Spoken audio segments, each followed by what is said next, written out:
वाल्मीकि पहले एक अपराधी थे, लेकिन उन्होंने ही रामायण जैसे महान ग्रंथ की रचना की।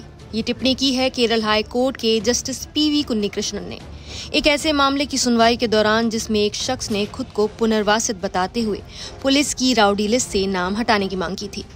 जस्टिस कुन्नीकृष्णन ने कहा कि किसी को केवल उसके अपराधी अतीत के लिए हमेशा दोषी ठहराना सही नहीं है।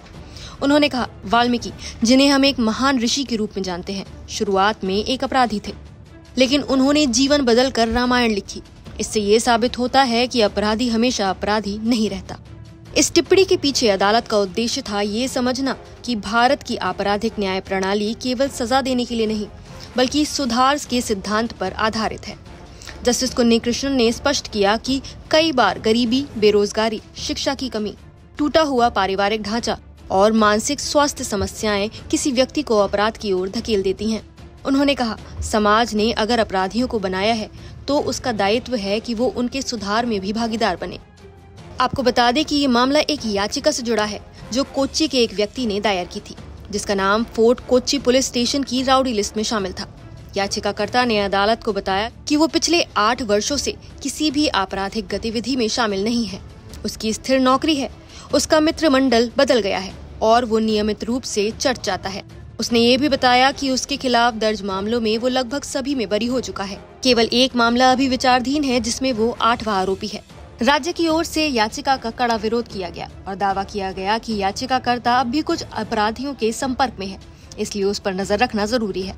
लेकिन अदालत ने याचिकाकर्ता की दलीलों और सुधार की दिशा में उठाए गए कदमों को स्वीकार करते हुए आदेश दिया कि उसका नाम राउडी लिस्ट से हटाया जाए।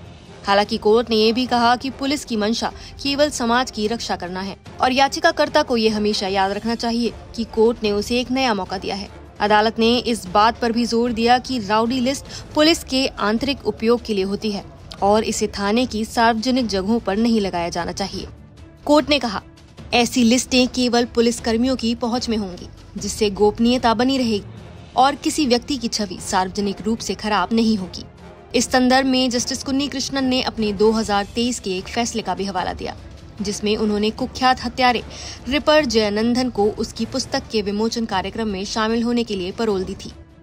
जस्टिस कुन्नीकृष्णन का कहना था कि मैं ये नहीं कहता कि वो पूरी तरह सुधर चुका है, लेकिन वो सुधार की राह पर है।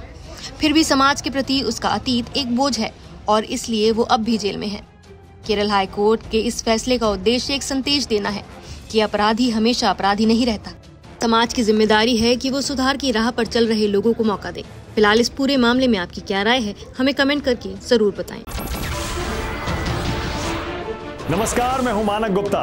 अगर आपको हमारा ये वीडियो पसंद आया हो तो इसे लाइक और शेयर जरूर करें और हाँ, हमें सब्सक्राइब और फॉलो करना ना भूलें ताकि आप देश और दुनिया की कोई खबर मिस ना करें।